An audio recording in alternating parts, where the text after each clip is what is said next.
There's a moment that arrives in sports where everything shifts, where a single press conference becomes a turning point, where you can feel the ground moving beneath the surface, and you know the landscape is changing whether the people involved realize it yet or not. That moment happened in Cleveland today, and what Todd Monken said, more importantly, how he said it, deserves your full attention because the implications ripple far beyond football. Walk into that press room with me. The cameras are ready. The reporters are sharpening their questions like weapons, and Todd Monken steps up to that podium looking like a man who has finally decided he is done playing the game by someone else's rules. This is not subtle. This is not diplomatic. This is a man drawing a line and making it clear that the era of the Cleveland Browns being disrespected without consequence is over. You can see it in his posture. You can hear it in the tone of his responses. He is not here to perform. He is not here to give you quotable sound bites. He is here to make it absolutely clear that things are different now. The relationship between Todd Monken and the Cleveland media has been deteriorating since day one, but what happened today was different. This was not just a coach deflecting tough questions. This was not just another press conference where a leader manages his message and moves forward. This was a declaration. This was a statement.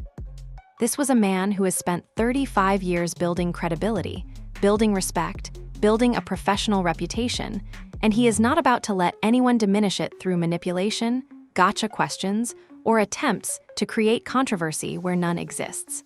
There's a moment that arrives in sports where everything shifts, where a single press conference becomes a turning point, where you can feel the ground moving beneath the surface, and you know the landscape is changing whether the people involved realize it yet or not. That moment happened in Cleveland today, and what Todd Monken said, more importantly, how he said it, deserves your full attention because the implications ripple far beyond football. Walk into that press room with me. The cameras are ready. The reporters are sharpening their questions like weapons.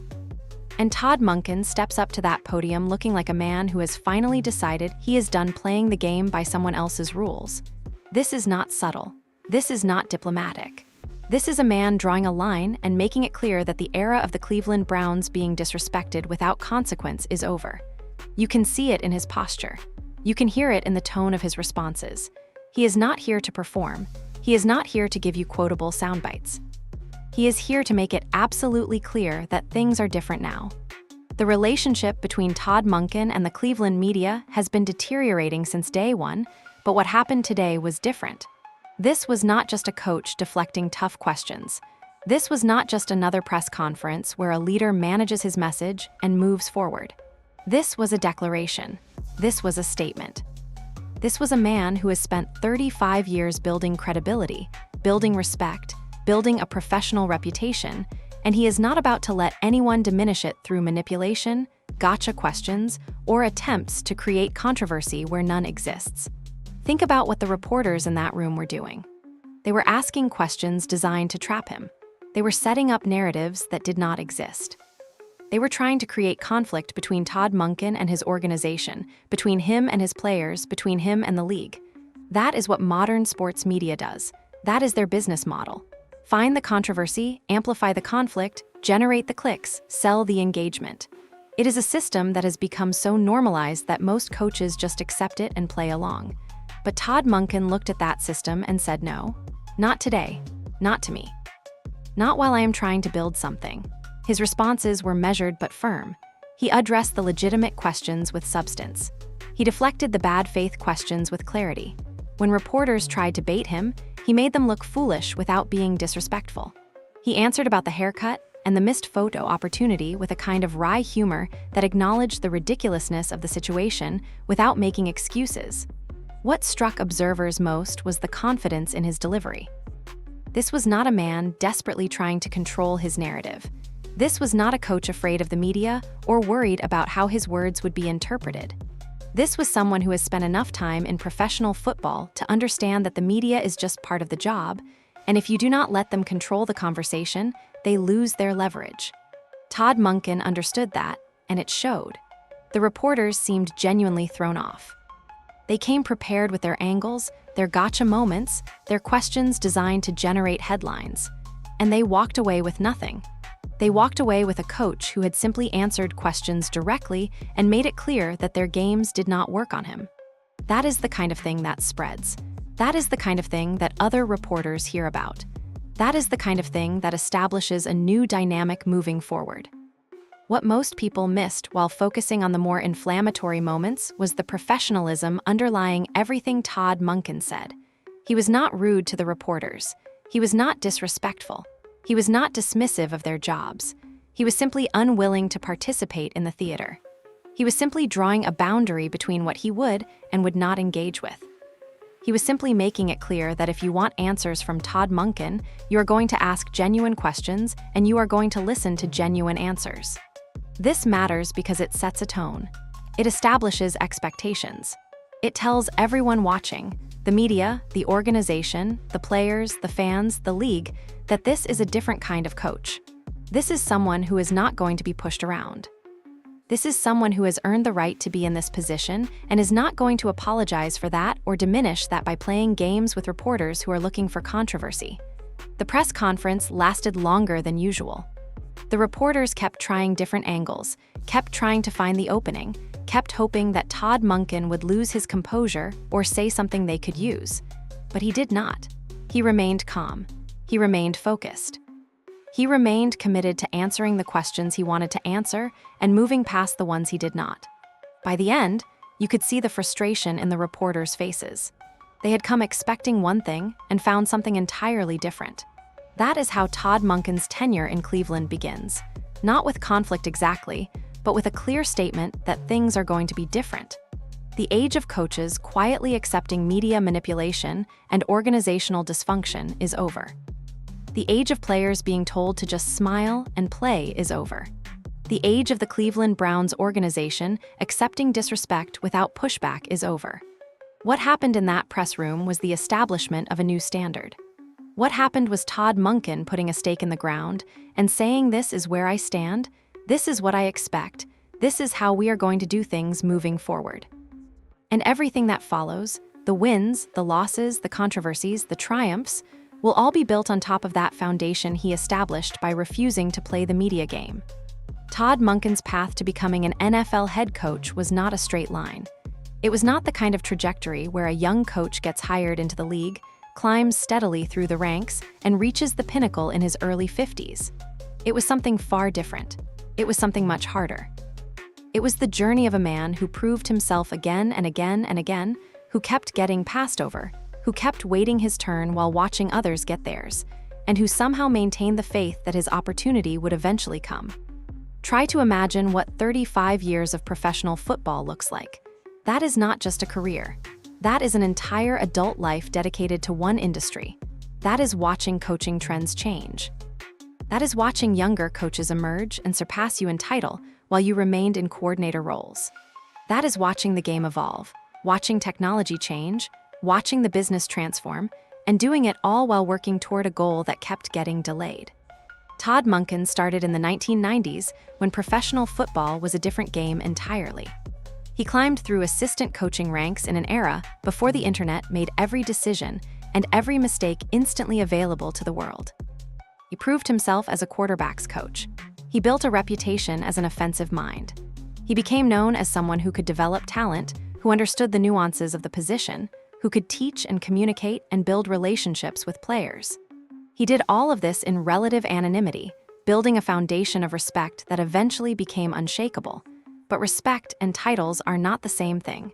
You can be respected throughout the league and still be passed over for head coaching opportunities. You can have proven yourself as a coordinator and still watch younger coaches get hired into coveted positions. That is what happened to Todd Monken repeatedly. There were opportunities that did not materialize. There were situations that seemed promising and fell through. There were conversations with teams about the head coaching job that ended with them hiring someone else. That kind of repeated disappointment does something to a person. It either breaks them or it builds character. For Todd Monken, it built character. He did not become bitter. He did not become cynical. He did not stop showing up and putting in the work. He continued to prove himself. He continued to learn. He continued to build his reputation game by game, season by season, year by year. And through it all, he was aware of what he was chasing. He knew exactly what he wanted. He knew that being a head coach was the only position that would satisfy him because he had proven himself at every other level. He had done everything asked of him. He had paid every due that needed to be paid. He had built every credential that needed building. The only thing left was to get the actual opportunity. When that opportunity finally came, it came with the Cleveland Browns. Not the most desirable landing spot, not the most stable franchise, not the organization with the clearest path to success, but it was the opportunity. It was his chance. After 35 years of waiting, after decades of proving himself, after a career spent building credibility and respect, Todd Monken finally got his shot. That context matters when you are trying to understand why he came out of that first press conference with such intensity. This is not a man who can afford to waste time. This is not someone who can afford to be manipulated or disrespected or pushed around. He waited too long. He worked too hard. He proved himself too thoroughly to now show up as a head coach and let anyone minimize what he has built or what he is trying to accomplish. When he talked about the NFL coach's photo, when he mentioned being passed over because he was getting a haircut, there was an undercurrent of something deeper.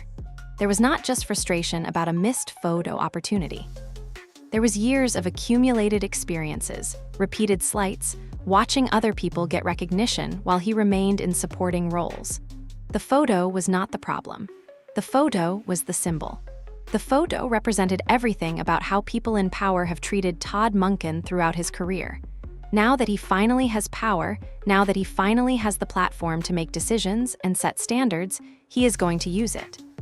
He is going to make sure that nobody ever takes for granted the fact that he is in the room. He is going to establish that his presence matters. He is going to demonstrate that he has earned the right to be treated with respect and that he will not accept anything less. The 35-year journey is not just a statistic. It is the foundation for understanding why Todd Monken's arrival in Cleveland is significant. It is not just about a new coach getting hired. It is about someone who has proven himself at every level finally getting his opportunity and being absolutely determined to make the most of it. It is about someone who has been disrespected and overlooked finally being in a position where he does not have to accept that anymore. That is what drives everything you see from Todd Monken now. That is what explains the intensity, the focus, the refusal to play games, the determination to establish boundaries. He waited too long to get here to let anyone waste his time. The NFL draft is supposed to be a celebration. It is the moment where young players' dreams come true. It is where the anticipation of months and years finally culminates in the moment their names are called. For most players, getting drafted is a significant milestone. For Shedeur Sanders, watching 5 rounds pass before his name was called should have felt like a rejection. Shedeur Sanders came into the draft with elite credentials. He had dominated at Colorado. His statistics were undeniable. His arm talent was clear. His mobility was evident. His father's profile added marketability. The package should have been attractive to multiple teams. Yet he sat there through the first round, the second round, the third round, the fourth round, and the fifth round before the Cleveland Browns finally called his name. 5 rounds. Think about that number for a second. 5 complete rounds of teams making selections, and none of them wanted Shedeur Sanders badly enough to pick him. That is not just an indictment of Shedeur's talent, though some teams obviously had concerns about that. It is also an indictment of how the NFL views these situations. It is about risk assessment and organizational courage and willingness to bet on upside. The reasons teams passed on Shedeur are varied. Some point to questions about his decision-making. Some suggest concerns about his game against top-tier competition. Some reference questions about his character or maturity. Some simply had different players they wanted more. But when you add all of those reasons together, when you watch the best positioned teams in the league pass on this quarterback repeatedly, you have to ask yourself whether there is something deeper happening. Is it possible that teams saw Shedeur Sanders and made legitimate football evaluations that he was not worth a draft pick in the first 5 rounds? Absolutely. That is certainly the official explanation. That is certainly what everyone will say publicly. Scouts make evaluations based on film, based on measurables, based on how players perform against competition. If 5 rounds of teams passed on Shedeur, then presumably 5 rounds of evaluation said he was not a priority. But there is another possibility worth considering. There is the possibility that some organizations were intimidated by Shedeur Sanders. There is the possibility that teams looked at a quarterback with his father's profile, with his confidence, with his visibility, and decided that the potential complications were not worth the potential reward. There is the possibility that organizational cowardice played a role in why Shedeur had to wait so long to hear his name called. The NFL is conservative. It likes certainty. It likes measurables that match its models. It likes players who fit predetermined profiles. Shedeur Sanders did not fit those profiles. He was different. He had too much visibility. He had too much family connection. He had too much that could go wrong if the organization could not manage his expectations or his personality. So teams passed. From Shedeur's perspective, watching that draft unfold must have been brutal. Imagine being told for your entire life that you are going to be a first-round pick. Imagine growing up with that expectation. Imagine being the son of one of the greatest athletes ever, with all that comes with that privilege and pressure. Imagine knowing your talent, believing in your talent, training for your talent, and then watching other players get selected before you repeatedly. That is disrespect. That is the NFL telling Shedeur Sanders that he is not as valuable as 5 complete rounds worth of other players. That is the league demonstrating that despite his talent, despite his profile, despite everything he brings to the table, there are still concerns that outweigh his upside in their eyes. When Cleveland finally drafted him in the 6th round, it was both validation and vindication. It was validation that someone believed in his talent. It was vindication that he could prove all the other teams wrong, but it was also a reality check. It was a reminder that Shedeur Sanders is going to have to prove himself in the NFL. It is a reminder that being talented is not enough. It is a reminder that he has something to prove. The significance of this for Todd Monken cannot be overstated. He now has a quarterback who comes to Cleveland with a chip on his shoulder. Shedeur has something to prove not just to Cleveland, but to every team that passed on him. He has motivation that comes from being undervalued. He has a reason to work harder, to prepare better, to prove that his talent is real. But there is also the message it sends about Cleveland. The fact that Shedeur had to fall to the 6th round to get drafted is also a message about how the NFL views the Browns as an organization. If Cleveland had a pristine reputation, if the Browns were known as a well-run, stable, successful organization, teams might have been less willing to let Shedeur drop. The fact that he fell to Cleveland suggests that teams did not view Cleveland as a destination. They did not view getting drafted by the Browns as getting drafted by a first-class organization. That is the implicit disrespect that Todd Monken was talking about in the press conference. It is not just about individual slights. It is about a pattern. It is about how the NFL as a whole views Cleveland as an organization. Teams are willing to let talent fall to the Browns because they do not have enough respect for the franchise to value that talent getting there. When Todd Monken addressed this, when he made it clear that the disrespect was noticed and remembered, he was speaking for Shedeur as well. Both the quarterback and the coach came into this situation with something to prove. Both were undervalued by the system. Both have been dismissed by the establishment, and both are determined to prove everyone wrong. Somewhere in an NFL building, there is a photograph. It is the official coach's photo for the 2024 season. It features the head coaches of every team in the league, lined up and posed in a way that symbolizes their arrival at the highest level of the sport. Every coach gets that photo. Every coach gets to be part of that image. Every coach gets to stand among his peers and be recognized as an equal. It is a moment of arrival. It is a moment that matters. Todd Monken did not get to be in that photo the first time around. He was not there when the shutter clicked. He was not standing in line with the other head coaches.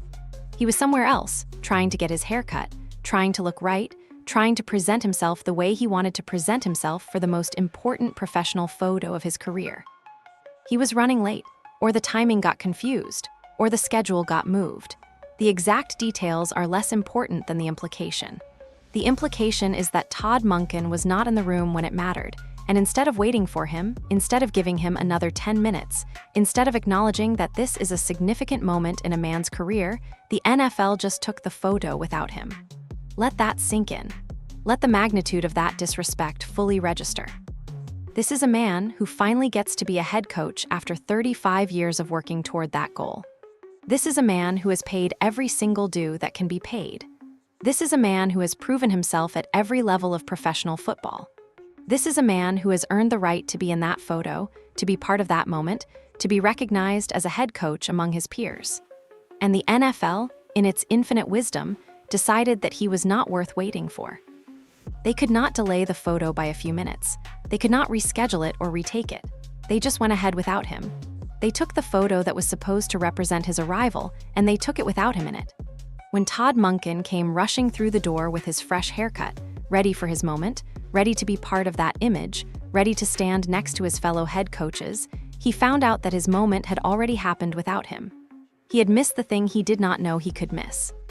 He had been excluded from the moment that was supposed to celebrate his inclusion. The haircut detail matters. Do not dismiss it. Todd Monken did not randomly decide to get a haircut on the day of the photo. He got a haircut because he understood what that moment represented. He understood that this is his official introduction as an NFL head coach. He understood that the way he presents himself matters. He understood that being in that photo looking polished, looking professional, looking like he belongs there is important. So he took the time to do it right. He took the time to get the fresh fade, the clean lines, the crisp presentation. He took the time to make sure that when he stood in that photo, he would look the way he wanted to look, the way an accomplished professional should look, the way someone who has finally arrived should look. And because he did that, because he prioritized looking right, he was not there when they decided to take the photo. And instead of waiting for him, instead of giving him the courtesy that you would give to literally anyone, they just did it without him. Think about how that feels. Imagine waiting 35 years for something. Imagine finally getting it. Imagine preparing for the moment that represents your arrival. Imagine taking the time to make sure you look right.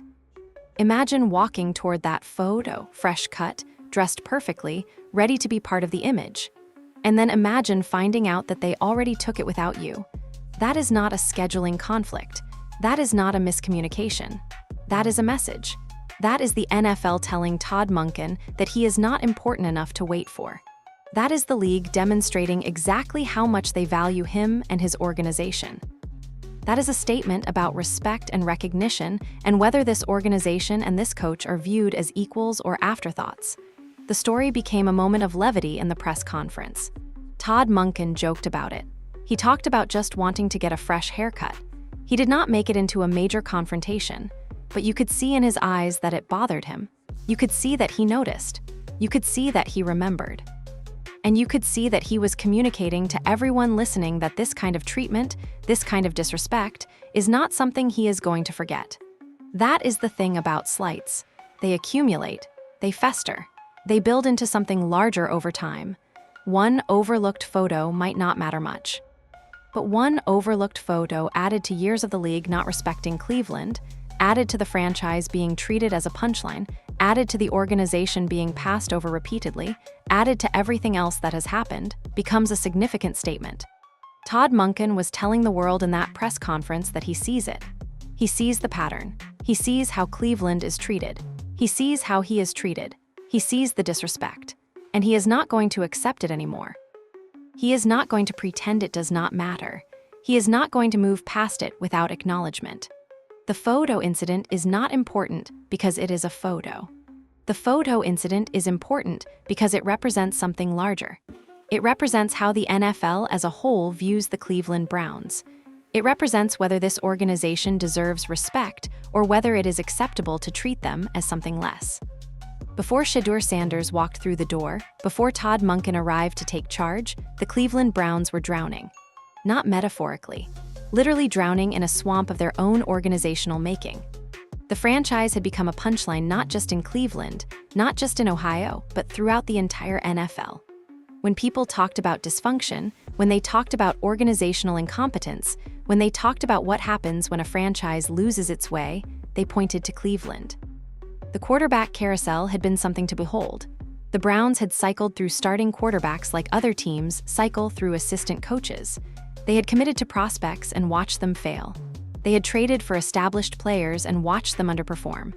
They had invested draft capital and money and hope into the position repeatedly, and somehow, despite all those efforts, they kept ending up with inadequate quarterback play. The coaching turnover was equally telling. Coaches came to Cleveland with optimism and left with their reputations damaged. The franchise did not develop coaches. It seemed to break them. The Cleveland job became something that respectable coaches avoided if possible. It became a place where careers went a struggle. It became the position that you took only if you had nowhere else to go. And the front office dysfunction was almost comedic in its consistency. The decisions made by the people running this organization seemed deliberately designed to perpetuate failure. The drafting decisions that did not make sense, the free agent signings that seemed misguided, the coaching hires that raised eyebrows, the trades that looked questionable. It was as if the organization was actively working against itself. Jimmy Haslam's ownership added another layer to the problem. Reports consistently suggested that ownership was involved in football decisions in ways that most successful organizations keep ownership separated from. The meddling created uncertainty. The involvement created confusion about who actually had authority and who was making actual decisions. Players and coaches did not know who to listen to. They did not know whether orders came from the coaching staff or from upstairs. That kind of organizational chaos is difficult to operate within. The fan base had suffered through all of this, year after year of disappointment, year after year of hoping that this would be the year things changed, year after year of watching other franchises build winning cultures while the Browns stumbled through mediocrity. The fans had earned the right to be cynical. They had earned the right to be skeptical. They had earned the right to not believe that change was possible. And then Shedeur Sanders happened. Suddenly, overnight, everything changed. Not in terms of results, not yet. But in terms of narrative.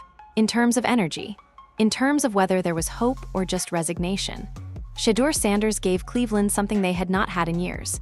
He gave them a reason to believe, a young quarterback with elite talent, a quarterback with the kind of presence and potential that transforms franchises, a quarterback whose father is one of the greatest athletes of all time, a quarterback whose arrival generated national attention and interest.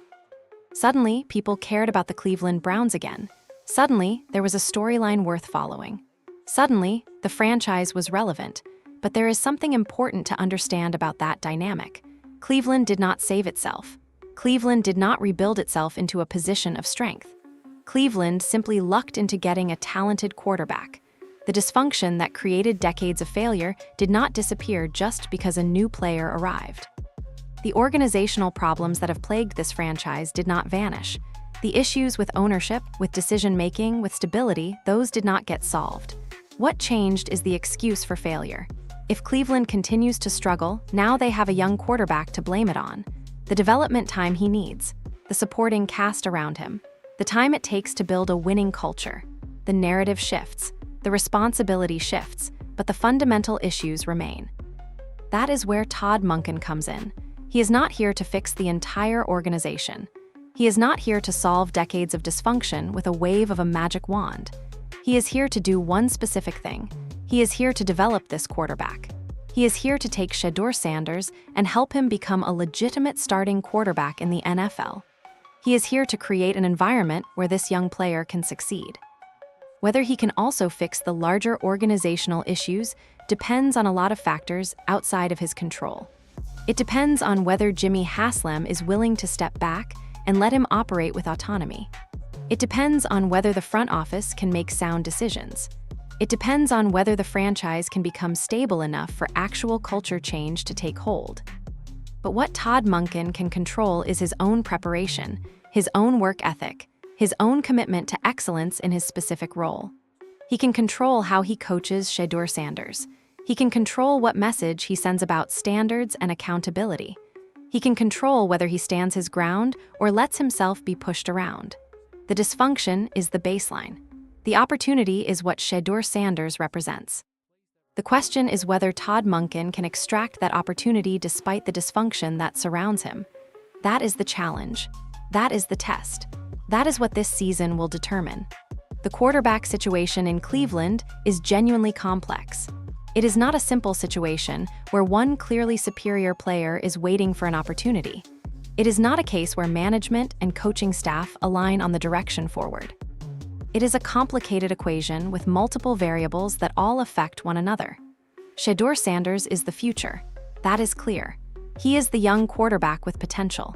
He is the player the franchise drafted with legitimate expectations that he could become a franchise pillar.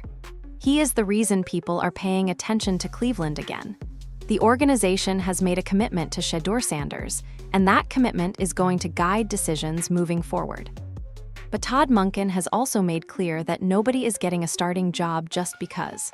Nobody is going to step on that field with a sense of entitlement. If Shedeur wants to start, he is going to have to earn it. He is going to have to prove it in practice. He is going to have to demonstrate that he is ready. He is going to have to outcompete everyone else on the roster. That sounds straightforward, but it becomes complicated when you add Deshaun Watson to the equation. Watson is still on the roster. Watson still has enormous financial implications that the franchise cannot simply ignore. Watson has a massive contract. Watson has a specific role in the plans, and Watson happens to be one of the most controversial and polarizing figures in recent NFL history. The allegations that have surfaced surrounding Deshaun Watson have been serious. Reports claim that he faced accusations in civil litigation related to his conduct toward women. Multiple allegations have been made. The league has issued discipline. The situation created significant controversy and division among fans and observers. Some people defend Watson and argue that the situation has been overblown. Others view him as disqualifying. It is genuinely divisive. From a coaching perspective, this is a nightmare. Todd Monken has to manage a situation where his starting quarterback, if it is Watson, is potentially controversial with the fan base. He has to manage a locker room where some players might have issues with Watson's presence. He has to manage media narrative around Watson's role. He has to do all of this while also developing a young quarterback. Or alternatively, Monken could simply bench Watson and commit to Shedeur. That seems like the simpler path. That seems like the more straightforward approach. And it may well be what eventually happens. But the financial implications are significant enough that it is not a casual decision. The contract that Watson signed is structured in ways that make it expensive to move on from him quickly. Then there is Dillon Gabriel, the third quarterback on the roster. Gabriel has been generating some speculation among observers. Some have wondered whether Gabriel might get an opportunity despite his depth chart position. Reports suggest that Gabriel has shown some promise in certain situations. Monken's comments during the press conference indicated that Gabriel has been performing well in practice, that he is a legitimate competitor, that the position is genuinely being competed for. The message is clear. Earn it. All three of these quarterbacks have something to prove. All three of them are going to compete. The starting job is not given. The starting job is earned. And whoever takes it has to do so by outplaying the alternatives in actual football situations. This approach is refreshing compared to how some organizations handle quarterback competitions. Some teams make the announcement early. Some teams protect their investment by putting one player in a predetermined starting role regardless of performance. Todd Monken is saying that he is going to evaluate objectively. He's going to make decisions based on what he sees on the field, not based on contracts or draft investment or narrative. That is the right approach from a football perspective. It keeps everyone sharp. It keeps everyone working hard. It prevents any player from feeling entitled to a role they have not earned. It ensures that the best player on any given day has an opportunity to prove that he is the best. But it also creates uncertainty, and uncertainty can be uncomfortable. The fans want to know who the starter is. The media wants clarity. The organization wants definitional direction. And Todd Monken is saying that clarity will come from performance, not from announcement. What seems increasingly likely is that Shedeur Sanders will emerge as the starting quarterback. He is the future. He is the reason Cleveland has hope. He is the player that the organization committed resources to acquiring. That is the direction the franchise is pointed. But Monken is making him earn it. Monken is making sure that Shedeur understands that being drafted high does not guarantee anything. Monken is establishing that in this organization, everyone has to prove themselves. For Shedeur, that is probably good. He comes into the NFL with questions that need answering. He comes with a need to prove that his talent is real at the professional level. He comes with the understanding that draft position does not matter once the season starts. Monken is going to push him to be better. Monken is going to demand excellence. Monken is going to hold him accountable. And if Shedeur responds, if he elevates his game, if he proves that he can play, then he becomes not just the starting quarterback of the Cleveland Browns, but a legitimate franchise quarterback in the NFL. He becomes the answer to the prayers that Cleveland fans have stopped believing would ever be answered. That is the equation. That is the challenge. That is what this season is building toward. Every throw Shedeur takes, every decision he makes, every moment on the field is going to be evaluated by Todd Monken through the lens of whether this young quarterback is ready to lead an NFL franchise. The Cleveland media has developed a very specific relationship with the Browns organization over the years. It is not a positive relationship. It is not built on trust or respect. It is built on antagonism and assumption that everyone is doing something wrong. When a story breaks, the Cleveland media assumes the worst. When a decision is made, they assume it is the wrong one. When a player struggles, they assume organizational incompetence is the reason. That relationship developed because, frankly, the organization gave the media plenty to be skeptical about. For years, the Cleveland Browns earned a reputation for incompetence. They earned the cynicism. They earned the skepticism. The media was not being unfair when they questioned decisions and outcomes. The organization was genuinely making poor choices repeatedly. But that dynamic also creates a situation where the media becomes part of the problem. Instead of reporting on what is happening, they become invested in confirming their predetermined narrative. Instead of asking genuine questions, they ask questions designed to bait the coach into saying something controversial. Instead of trying to understand the situation, they assume they already understand it and just need to get the coach to admit it on camera. That is where Todd Monken walked in. He walked into a situation where the local media was already adversarial, where the reporters tasked with covering him saw their role as confrontational, where every press conference was viewed as an opportunity to catch the coach saying something wrong or controversial or problematic. Todd Monken looked at that dynamic and decided to change it, not by being aggressive, not by being rude, not by attacking the reporters directly, but by simply refusing to participate in their games, by answering questions directly when they are genuine, by deflecting questions that are designed to bait him, by making it clear when a reporter is trying to set him up and responding in a way that makes that transparent. The reporter who asked him about the photo, who tried to frame it as if Todd Monken had made an error in judgment, who tried to make it seem like the coach was partly responsible for being late to his own professional moment. Todd Monken handled that perfectly. He acknowledged the situation without making excuses. He answered directly. He did not get defensive. He did not play the victim. He simply stated what happened and moved on. But in doing so, he made it clear that he saw what the reporter was doing. He saw the trap. He saw the attempt to get him to say something that could be twisted, and he refused to take the bait. That is the kind of interaction that teaches the media not to try those games. That is the kind of response that establishes boundaries. Over the course of the entire press conference, Todd Monken demonstrated a mastery of press conference management that most coaches never develop. He was not evasive exactly, but he was selective. He answered what he wanted to answer. He deflected what he wanted to deflect. He did it in a way that was not disrespectful to the media, but was absolutely clear about what he would and would not discuss. The reporters who cover the Cleveland Browns are accustomed to coaches who play the game. Coaches who understand that a press conference is a performance. Coaches who know what quotable lines the media is looking for and who provide them.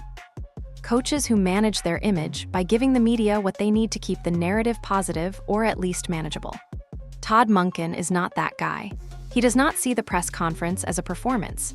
He sees it as a necessity, something to be handled professionally, but without playing along with games. He does not give quotable lines designed to generate favorable headlines. He gives answers designed to be honest and direct.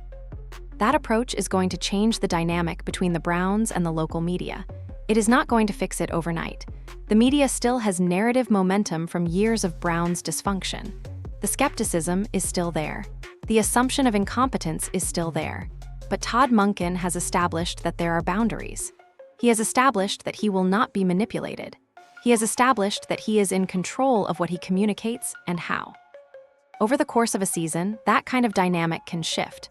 When Todd Monken's decisions prove sound, when his organization starts functioning differently, when the team starts winning, the media will have to adjust their narrative. They cannot maintain that the coach is incompetent if the team is succeeding. They cannot keep pushing the antagonistic angles if the coach keeps responding with competence and clarity. The media will try to adjust. They will try different approaches. They will try to find new angles of conflict. but they will be working against a coach who has now established that he is not going to be pushed around. That is significant. That changes the balance of power in the press conference room. That establishes who is actually in control of the narrative. And that is something that the Cleveland Browns organization has needed for a very long time. They have needed someone willing to stand up to the media and not play the games. They have needed a leader who is confident enough in his vision that he does not need to manage how that vision is perceived by reporters. Todd Monken is that person. Jimmy Haslam owns the Cleveland Browns. That fact alone explains much of the dysfunction that has plagued this franchise. Not because Jimmy Haslam is necessarily a bad owner or a bad person, but because he has a specific approach to ownership, a specific way of engaging with football decisions, a specific level of involvement that many believe has contributed to the organization's struggles. The stories about Jimmy Haslam are consistent and well documented. He gets involved in football decisions in ways that most successful owners do not. He inserts himself into personnel evaluations. He participates in coaching decisions. He has opinions on strategy and tactics. He maintains a level of involvement that creates confusion about authority and decision-making within the organization. That kind of ownership structure creates instability. When players and coaches do not know whether orders are coming from the coaching staff or from ownership, when they do not know whether the owner is going to override the coach's decision, when they understand that ownership is involved in football matters in ways that coaching professionals typically maintain, it becomes difficult to build culture and establish clarity. Multiple coaches have left Cleveland with stories about ownership interference. Multiple executives have departed with accounts of Haslam making football decisions that they disagreed with. The franchise has churned through leaders at an alarming rate, and more than a few departures have been at least partially attributed to ownership dynamics. That is the environment that Todd Monken is walking into. He is walking into a situation where the owner has a history of involvement in football decisions, where the owner has a specific vision for how the organization should operate, where the owner has been involved in hiring and firing coaches based on his personal evaluation of their performance. But here is what appears different this time. It appears that Todd Monken is not going to tolerate that level of interference. He did not wait 35 years to become a puppet. He did not spend decades building credibility and respect to then let someone else pull the strings behind the scenes. Whatever arrangement was negotiated when he took the job, whatever understanding they reached, Todd Monken is projecting the energy of a man who will not be pushed around. You could see it in the press conference.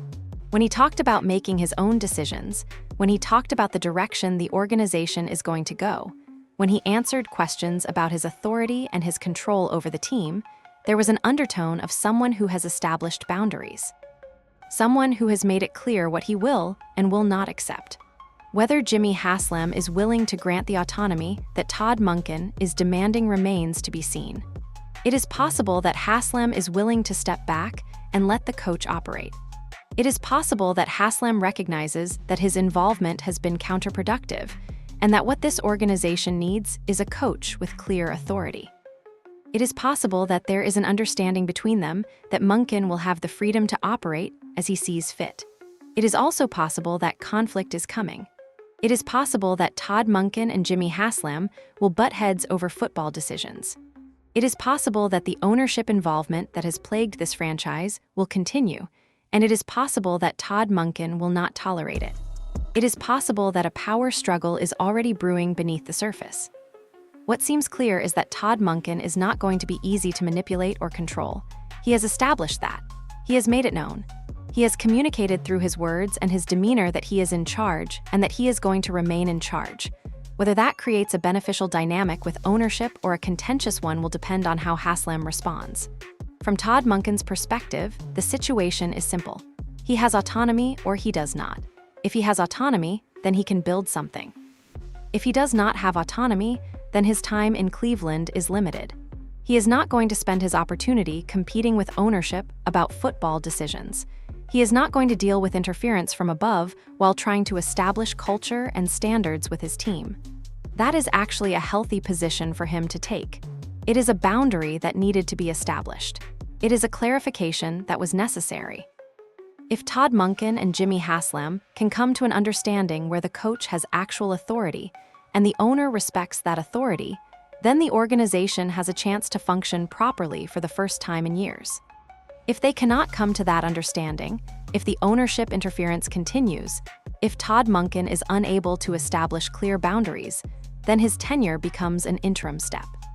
He becomes someone who is building for the future, establishing culture, developing Shedeur Sanders, and then potentially moving on to an organization where he has more autonomy. Either way, what appears to be different with Todd Monken is that he is not going to tolerate the dysfunction. He is not going to pretend to defer to ownership while secretly running his own operation. He's going to be clear about what he needs. He's going to establish whether those needs can be met. And if they cannot, he is going to make decisions based on that reality. That is actually the kind of clarity that the Cleveland Browns organization has desperately needed. They have needed someone willing to establish that coaching decisions are coaching decisions and that ownership involvement has limits. Whether Todd Monken can enforce those boundaries or whether Jimmy Haslam will respect them remains to be seen, but at least the attempt is being made by someone strong enough to actually follow through. Everything that happens next in Cleveland builds on what Todd Monken established in that press conference. He drew a line. He made it clear that he refuses to be disrespected. He demonstrated that he sees the pattern of how the NFL treats this franchise and that he is not going to accept it without pushback. The question now is whether that conviction translates into wins on the field.